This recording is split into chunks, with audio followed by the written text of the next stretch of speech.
사무엘하 11장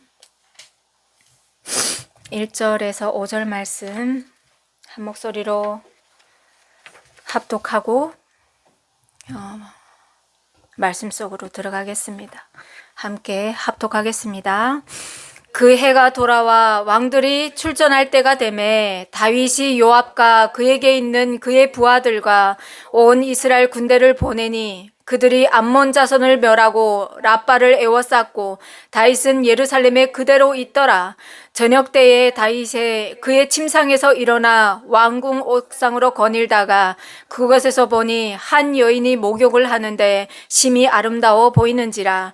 다윗이 사람을 보내 그 여인을 알아보게 하였더니 그가 아뢰되 그는 엘리암의 딸이요 햇사람 우리아의 아내 밧세바가 아니니까 하니 다윗이 전령을 보내어 그 여자를 자기에게로 데려오게 하고 그 여자가 그 부정함을 깨끗하게 하였으므로 더불어 동침함에 그 여자가 자기 집으로 돌아가니라. 그 여인이 임신함에 사람을 보내 다윗에게 말하여 이르되 내가 임신하였나이다 하니라.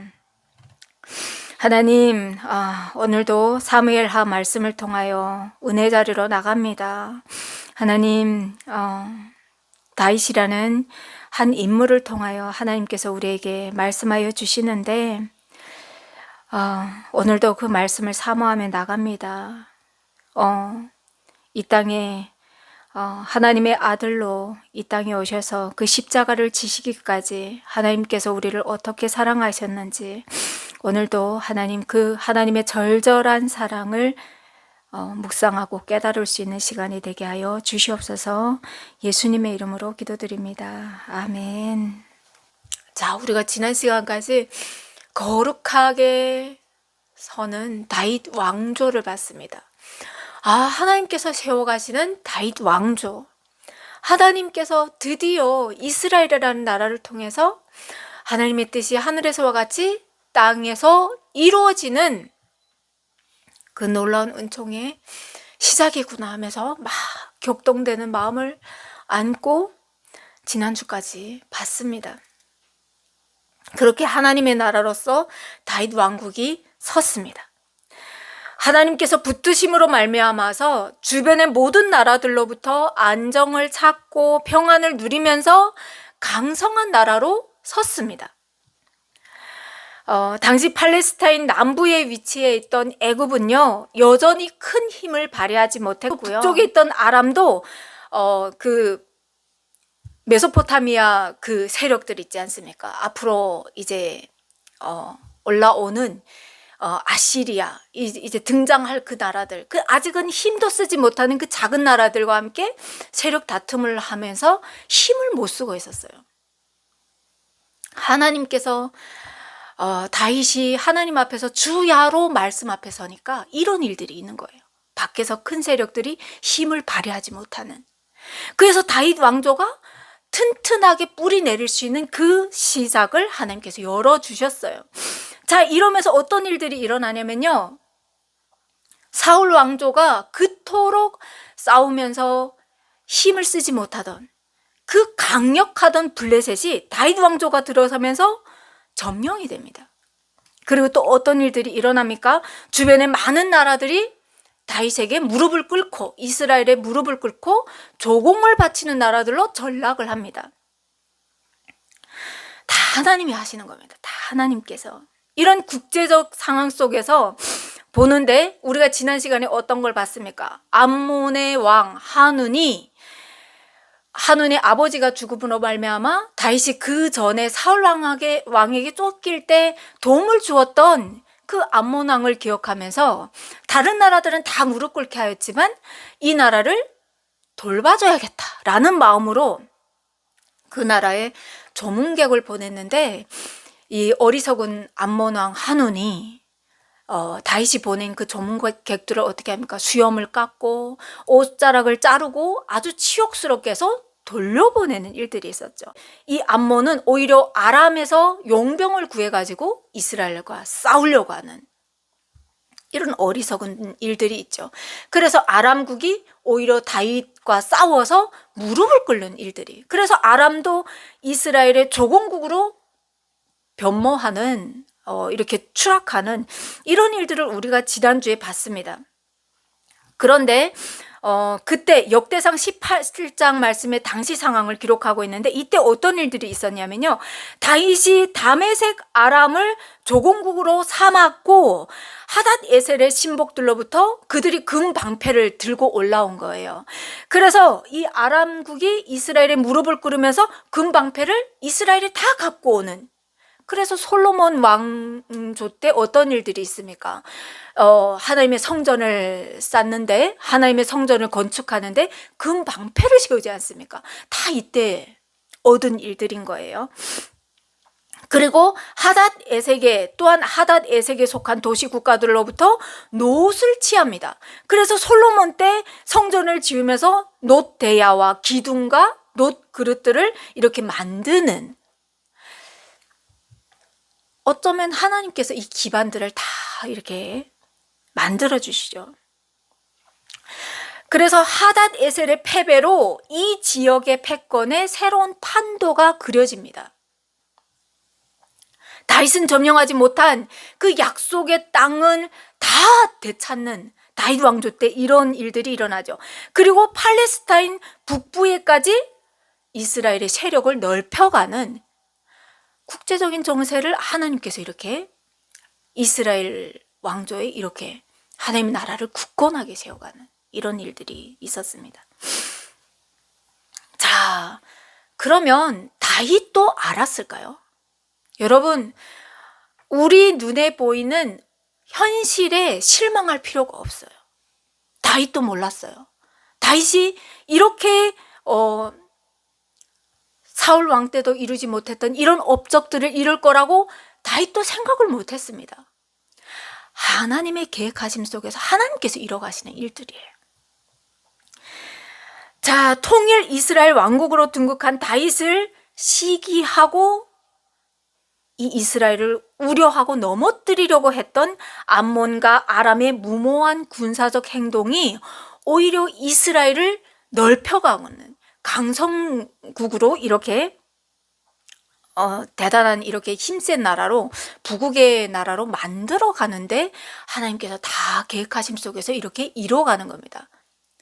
우리의 말씀을 보면 그런 말씀도 있지 않습니까? 하나님께서 하나님의 때에 어리석은 자는 어리석은 자대로 쓰시고 지혜로운 자는 지혜롭게 쓰신다고 하셨잖아요.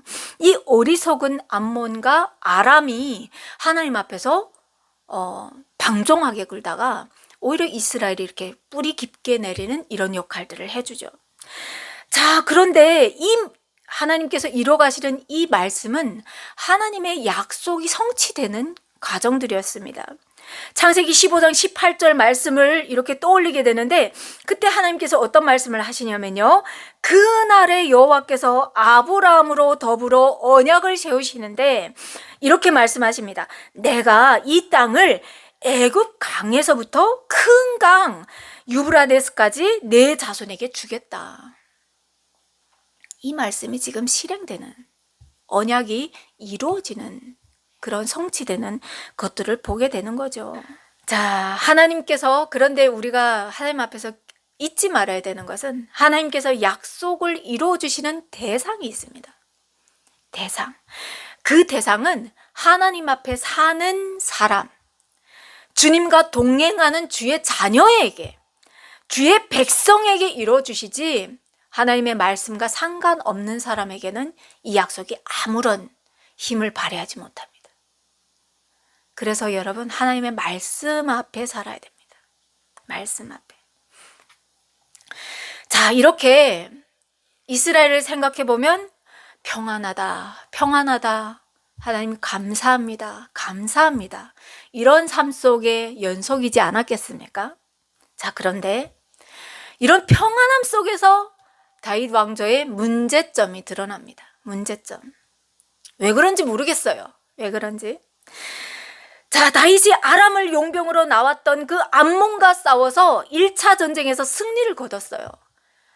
아람은요, 그 당시 그 팔레스타인 북쪽에서 강력한 나라였습니다.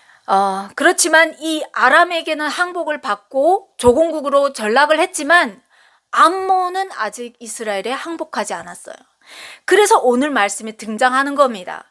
오늘 말씀에 보니까 어떻습니까? 요단 동편에 암몬과 다윗 왕국이 대치 중인 거예요. 그래서 암몬의 수도인 라빠의 대대적인 공격을 다시 시작하기 위해서 지금 진을 치고 있는 겁니다. 그런데 오늘 말씀을 보니까 다윗이 전장에 있지 않고 예루살렘 성에 있더라라고 기록하고 있죠. 1절 말씀 보면 그 해가 돌아와 왕들이 출전할 때가 되매라고 기록하고 있습니다. 이 말씀은 뭐냐면요. 우리 한국에도 사계절 있지 않습니까? 겨울이 있고 또 이렇게 봄, 여름, 가을, 겨울이 있지 않습니까? 대한민국에서의 겨울은 뭐 아무거나 다 할 수가 있어요. 그렇지만 북방의 겨울은 못해요. 눈도 이렇게 허리를 감싸고 있고 푹푹 빠지기 때문에 러시아의 그 북방을 생각해 보십시오. 전쟁을 못합니다. 자, 그것과 마찬가지로 팔레스타인에서도 우기철에는 전쟁을 못하는 거예요. 그러니까 전쟁을 계속할 수 없는 계절, 우기가 지나고 다음에 전쟁을 다시 지속할 수 있는 봄이 되었다라는 것들을 말씀하고 있는 겁니다. 자, 다윗이 요압과 부하들과 온 이스라엘 군대를 보내는 거예요. 암몬의 수도인 라빠를 에워싸게 하는 거예요. 그런데 여기에서 우리가 주목해야 될 것은 다윗은 예루살렘 성에 남았다는 거예요.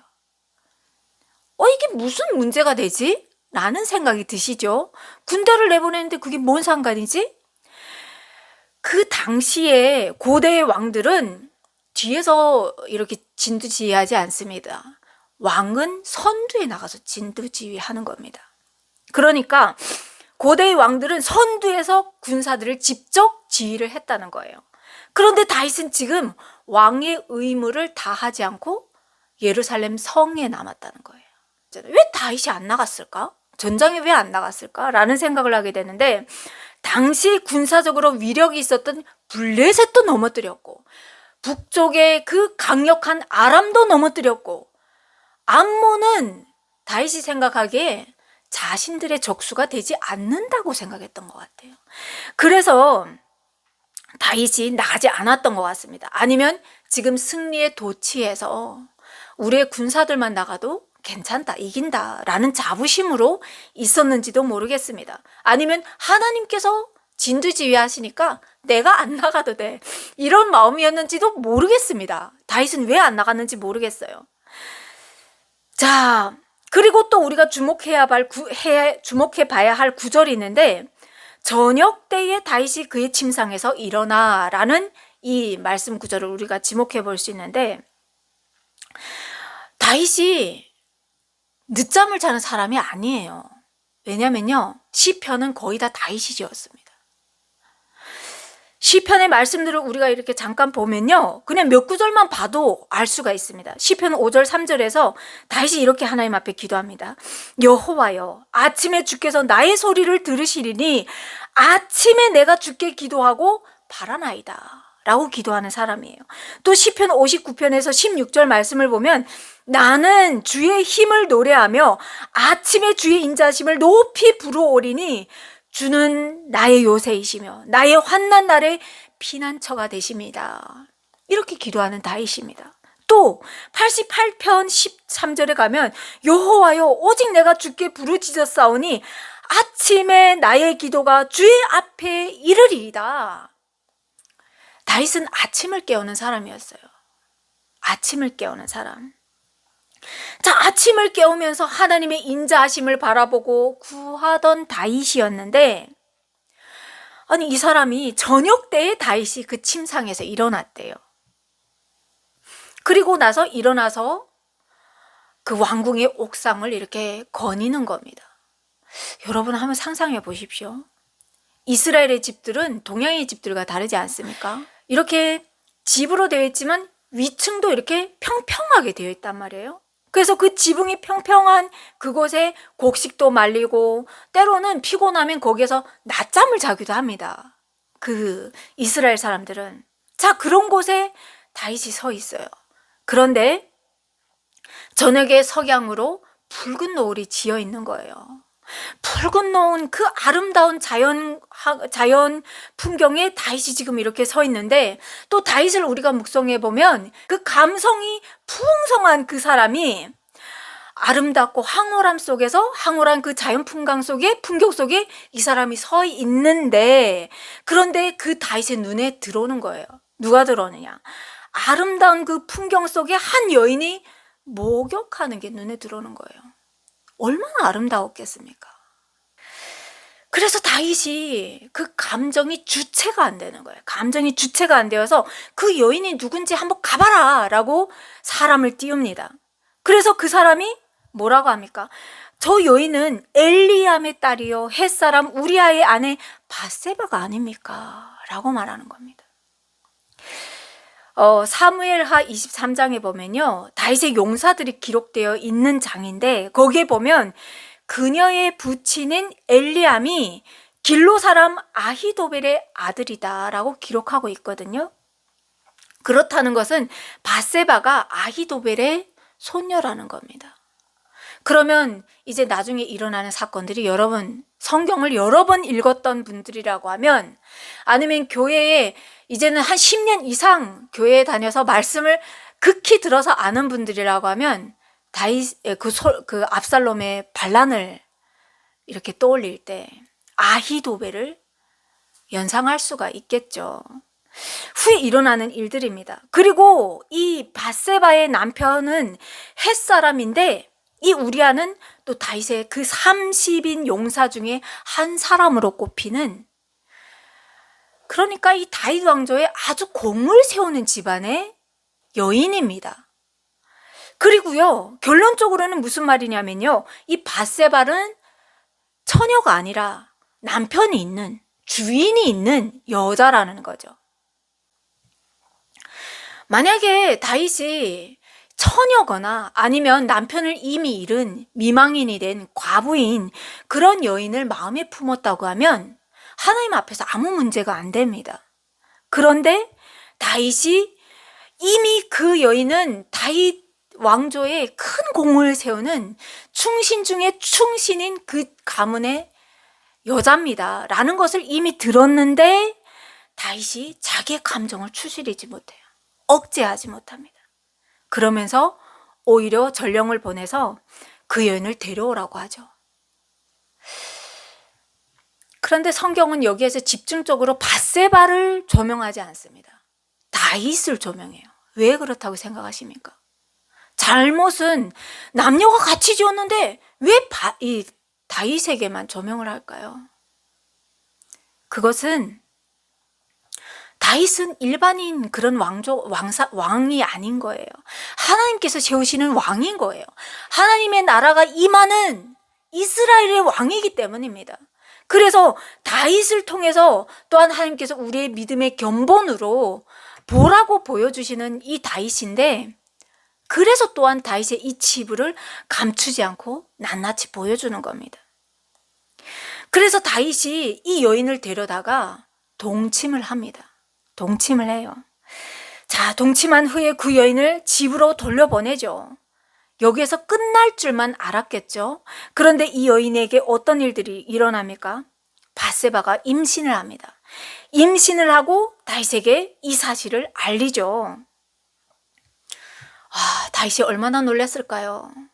그때 그 충동적인 그 마음으로 끝날 줄 알았는데 끝나지 않는 거예요. 심장이 아마 덜컥하지 않았을까 싶습니다. 이 일을 어떻게 할까? 이 치부를 어떻게 감출까? 그리고 성경은 정확하게 기록하는 구절이 있는데, 밧세바가 그 부정함을 깨끗하게 하였으므로 라는 말을 명백하게 여기다 기록합니다. 이 구절을 통해서 밧세바가 임신한 이 아이가 다윗의 아이다라는 것을 증명하고 있죠.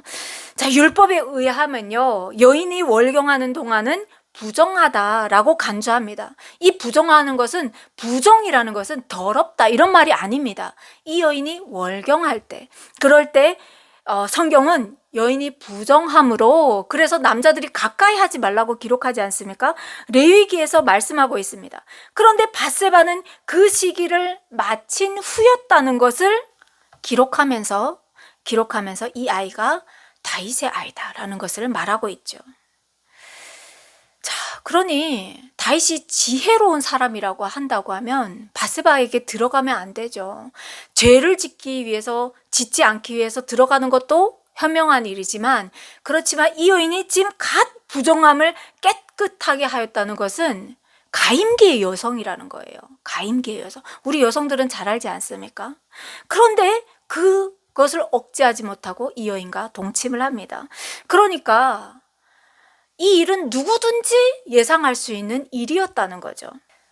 율법에 보면 타인의 아내와 통간하는 일은 자신을 더럽히는 일로, 또한 간음죄를 지은 남녀는 반드시 죽임을 당한다라고 레위기 18장에서 기록하고 있습니다.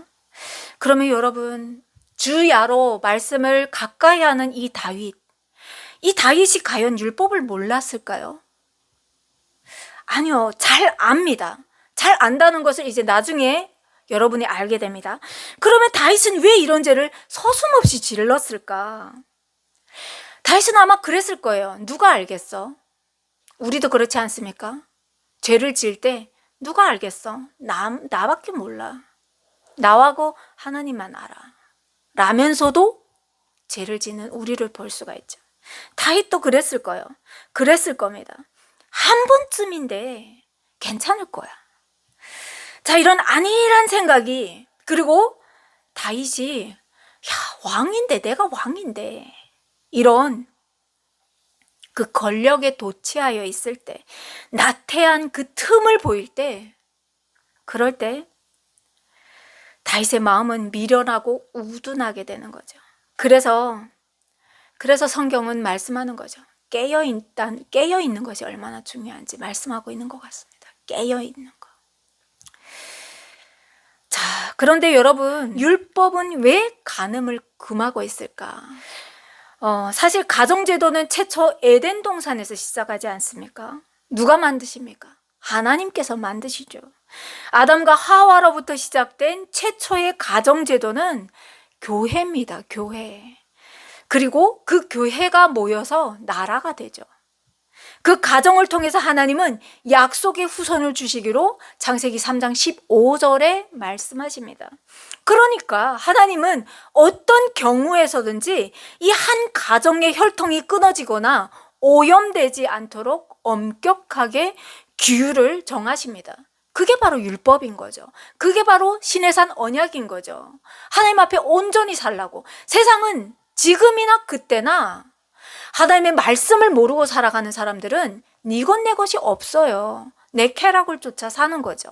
그런데 하나님께서 하나님의 백성에게 하나님의 법을 주시는 거예요. 그렇게 살면 안 돼. 그러면 안 돼. 하나님을 경외하는 삶은 그런 삶이 아니야. 라면서 십계명을 주시고 율법을 주시죠. 그런데 참 어이없게도 다윗 왕국의 그 핵심부 다윗 왕조에서 이런 부정한 일이 일어났습니다. 이런 죄악이 일어났습니다. 그러면 왜 하나님은 막아주지 않으시고 또한 다윗의 치부를 역사로 낱낱이 기록해서 오늘날까지 우리에게 보라고 말씀하실까요? 하나님의 말씀을 떠난 삶이 어떤 삶인지 보라고 말씀하시는 것 같습니다. 하나님의 율법을 지키는 것이, 하나님의 법을 지키면서 사는 것이 얼마나 중요한지 보라고 기록하시는 것 같습니다. 그러면서 동시에 하나님은 공의의 하나님이시고 공평의 하나님이시고 심판하시는 하나님이시라는 것을 말씀하시는 것 같습니다. 그러면서 동시에 하나님은 사랑의 하나님이시라는 것을 우리에게 보라고 하시는 것 같습니다. 결코 하나님은 다윗 왕조는 내가 세우는 왕조인데 이런 치부 내가 누워서 침 뱉기지 하면서 덮으시는 하나님이 아니시고, 눈먼 사랑으로 죄를 죄가 아니라고 하시는 분이 아니시고, 죄가 없다 하시는 분도 아니시고, 그 죄를 심판하시는 하나님이시라는 것을 우리 믿는 자들에게 보라고 말씀하시는 것 같습니다. 자, 다윗을 우리가 묵상해 보면요, 다윗이 여인이 없습니까? 아닙니다. 다윗에게는 부인만 해도 정말 많아요. 그러면 후궁이 없을까요? 후궁도 많았을 거예요. 그러면 그 여인들이 다 안 예뻤을까요? 아니요, 예뻤을 겁니다.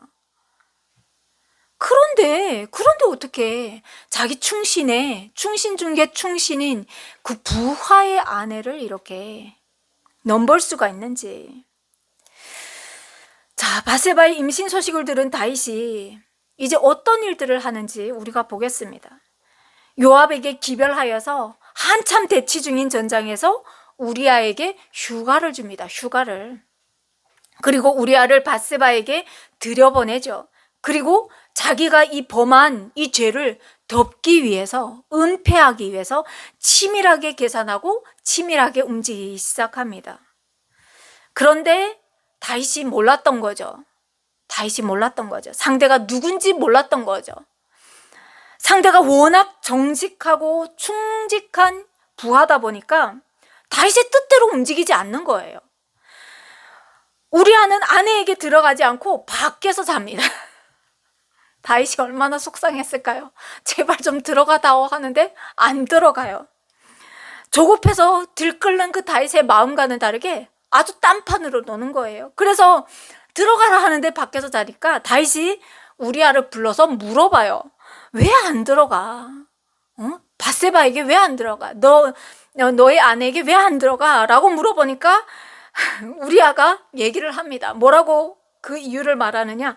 언약궤와 이스라엘과 유다가 야영 중에 있고 내 주 요압과 내 왕의 부하들이 바깥들에 진치고 있는데 내가 어찌 내 집으로 들어가서 먹고 마시고 내 처와 같이 자겠습니까?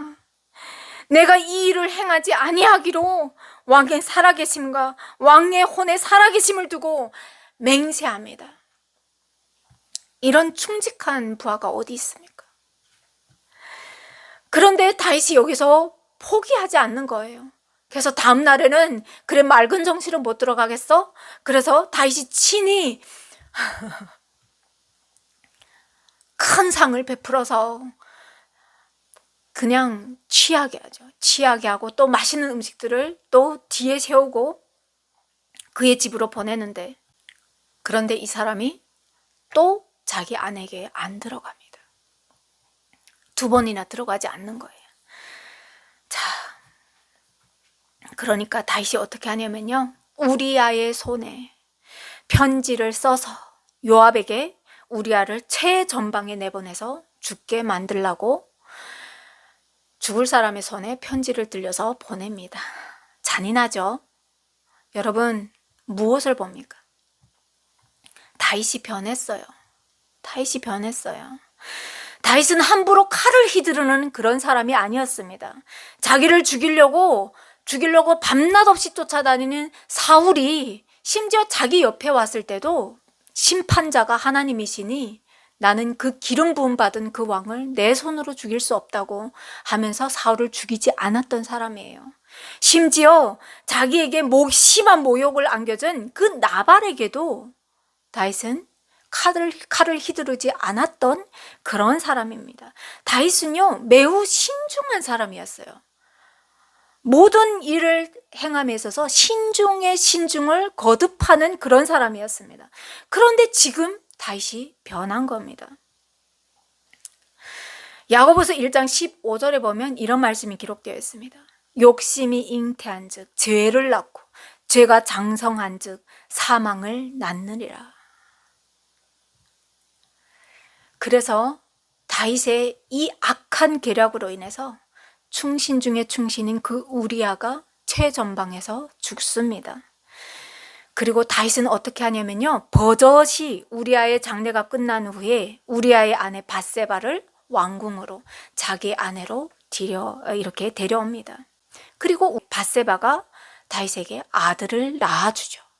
그런데 성경이 이렇게 말씀하십니다. 다윗이 행한 그 일이 여호와 보시기에 악하였더라.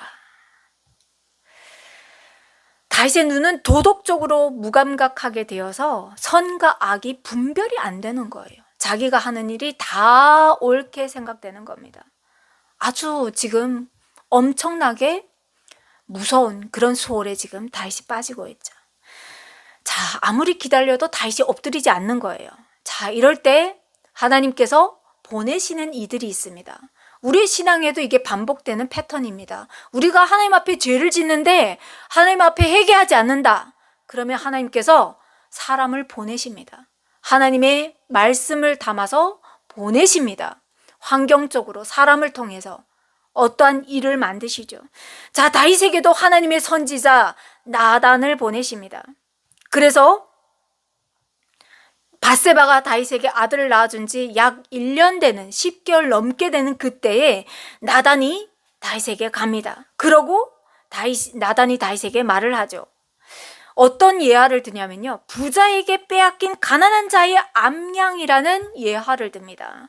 자, 그러면서 이 예화를 들어서 다윗에게 말하죠. 왜냐면요, 이런 예화를 들어도 다윗은 알아듣는 사람이기 때문에 얘기를 하는 겁니다. 알아듣지 못한다고 하면 그에 맞는 법을 이렇게 하나님께서 쓰시겠죠. 자, 나단이 얘기해요. 한 성읍에 두 사람이 있는데 한 사람은 부유하고 한 사람은 가난하니 그 부한 사람은 양과 소가 심히 많으니 가난한 사람은 아무것도 없고 자기가 사서 기르는 작은 암양 새끼 한 마리뿐이라.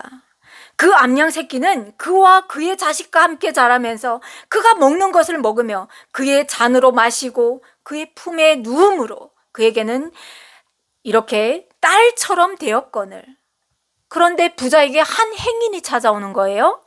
어떠한 행인이 그 부자에게 찾아왔습니다. 그러니까 이 부자가 어떤 일을 행하느냐, 자기에게는 소와 양이 엄청 많은데 자기 우리에서 소와 양을 잡는 것이 아니라 그 가난한 사람의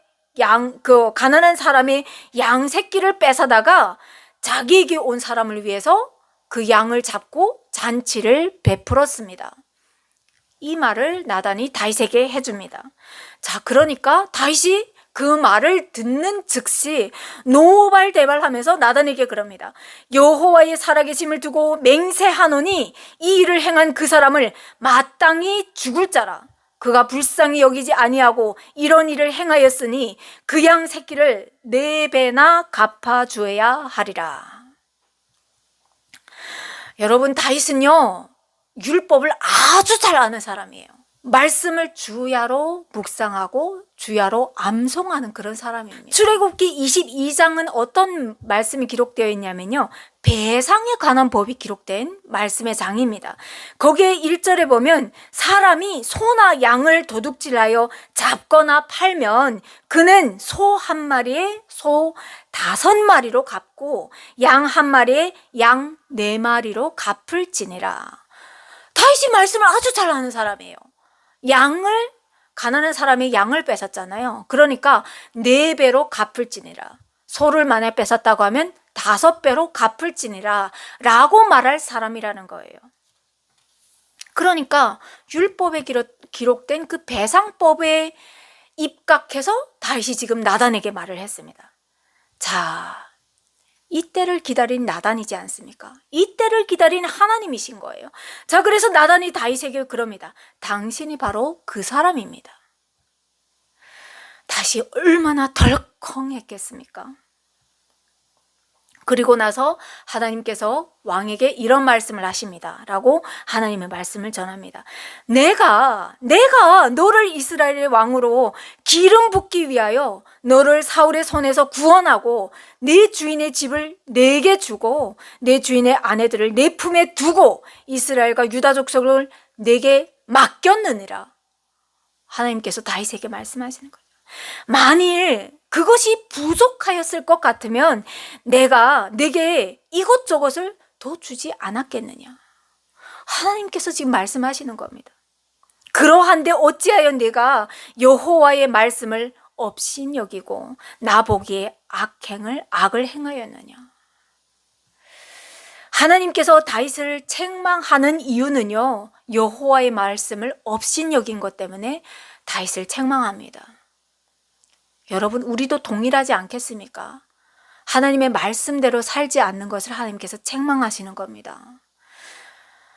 이 율법을 다 알면서도 하나님께서 하지 말라는 것들을 다 알면서도 다윗이 이 죄악들을 행하는 것을 하나님께서는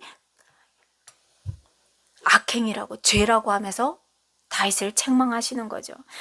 다윗이 범한 것은요 10계명 6계명에서부터 10계명까지 다 어겼습니다. 살인하지 말라는 것도 어겼죠. 간음하지 말라는 것도 어겼죠. 도둑질하지 말라는 것도 어겼습니다. 거짓 증언하지 말라는 것도 어겼습니다. 그리고 내 이웃의 집을 탐내지 말라. 내 이웃의 아내나 그의 남종이나 그의 여종이나 그의 소나 그의 낙이나 무릇 네 이웃의 그 재산을 넘보지 말라라고 말씀하신 하나님이 그 10계명을 다 어겼습니다. 심지어 배상법을 알면서도 어겼습니다. 다윗은 주께 범죄하지 않기 위해서 주야로 말씀을 가까이 하던 사람입니다. 다윗이 시편에서 이렇게 고백합니다. 여호와여 주의 율례들의 도를 내게 가르치소서. 내가 끝까지 지키겠나이다. 나로 하여금 깨닫게 하여 주소서. 내가 주의 법을 준행하며 진심으로 지키겠나이다. 다윗의 기도입니다. 자, 그래서 다윗이 이 배상법에 해당하는 이 값을 톡톡히 치르게 됩니다. 우리가 잘 아는 거죠. 나단이 예아를 든 것은 가축이었습니다. 그렇지만 다윗이 빼앗은 것은 사람이었습니다. 그래서 어떻게 갚냐면요, 밧세바와 다윗 사이에서 낳은 그 아이, 이제 오라지 않으면 돌이 되는 그 아이가 죽죠. 자, 그리고 다윗의 첫째 아들이 배다른 동생 압살롬의 누이를 이렇게 검탈했다가 압살롬의 손에 암논이 죽습니다. 그리고 압살롬이 자기 아버지 다윗을 반역했다가 또 죽죠. 그리고 다윗의 조카인 아마샤가 누가 손에 죽습니까? 요압의 손에 죽습니다. 이런 일들이 일어납니다. 우리가 앞으로 쭉 볼 텐데, 그런데 다윗이 이것을 어떻게 받아들입니까? 배상법을 알기 때문에 다윗이 그때 하나님, 나에게 어떻게 이런 일이 일어날 수가 있습니까? 주여, 어떻게 나한테 이런 일이 일어날 수 있습니까? 이렇게 기도 안 합니다.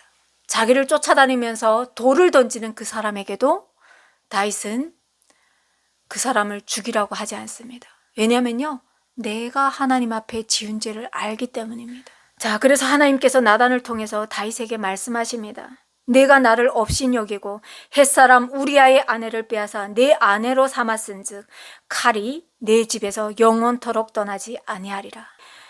보라, 내가 너와 내 집에 재앙을 일으키리니 내가 내 눈앞에서 내 아내를 빼앗아서 내 이웃들에게 주리니 그 사람들이 내 아내들과 더불어 백주에 동침하리라. 너는 은밀히 행하였다고 하나님 앞에서 자만을 떨었느냐? 나는 온 이스라엘 앞에서 백주의 이 일을 행하리라. 그래서 이 일들이 다윗의 집에 그대로 일어납니다. 그대로 일어납니다. 그런데 여러분, 그런데도 불구하고 우리가 다윗을 통해서 하나님 앞에 배울 수 있는 것은 뭐냐면요, 다윗의 자세였습니다. 자세. 하나님 앞에 큰 죄악을 범했지만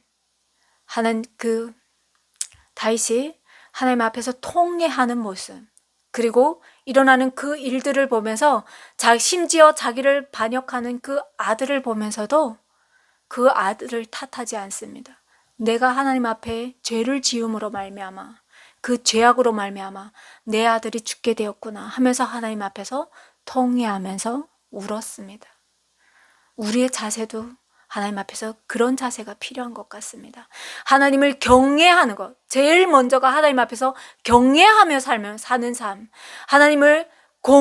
이렇게 하나님을 사랑하고 하나님을 공경하는 의미도 있지만 하나님을 두렵고 떨리는 마음으로 서는 그 자세, 그리고 또한 우리가 하나님 앞에 어떠한 일을 할 때 하나님의 이름을 망명되지 않게 하는 그런 일들, 그런 우리의 자세, 그런 것들을 보게 하시는 것 같습니다. 눈에 보이는 유황국가로 세워진 하나님의 나라인데 진짜 실망스럽다. 다윗 왕조를 보면서 어떻게 이럴 수가 있지? 라면서 우리가 막 한탄을 금할 수밖에 없는 이런 사건임에서도 불구하고 하나님은 말씀하시죠. 그래서 깨어 살라고, 그래서 깨어 사는 것이 중요해 라는 것들을 말씀하십니다. 하나님을 향한 열심과 열정도 중요하지만 주야로 깨어 사는 삶, 그 주야로 깨어 사는 삶은 말씀을 가까이 하고 글자를 글자대로 보는 것이 아니라 내 삶을 말씀 속에 비추어서 살아가는 그 삶.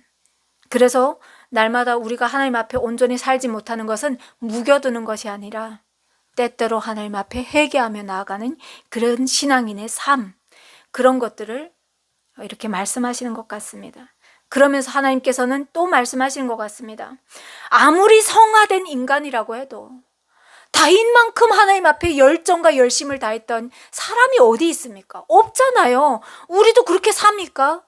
못 살잖아요. 그런데 하나님께서 말씀하시는 거죠. 아무리 성화된 인간이라고 해도 항상 범죄할 가능성이 도사리고 있다. 그러니까 깨어 있어라 라는 말씀을 하시면서 너희들은 완전하지 않아. 그래서 내가 육체를 입고 십자가를 졌어 라는 말씀을 동시에 해주고 있습니다. 우리가 지금 사순절 기간을 보내고 있지 않습니까? 예수님께서 말씀하시는 거예요. 내가 곧 길이요 진리요 생명이니 나로 말미암지 않고는 아버지께로 올 자가 없느니라. 너희가 나를 알았더라면 내 아버지도 알았으리로다. 이제부터는 너희가 그를 알았고 또 보았다.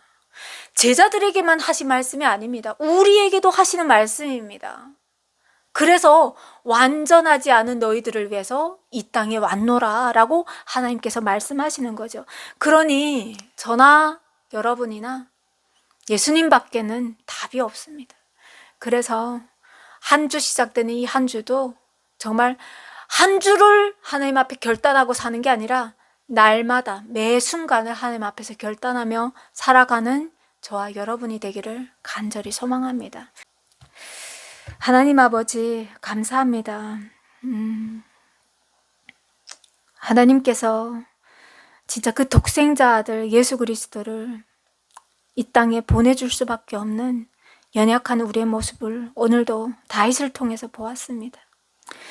하나님, 솔직히 다윗처럼도 못 삽니다.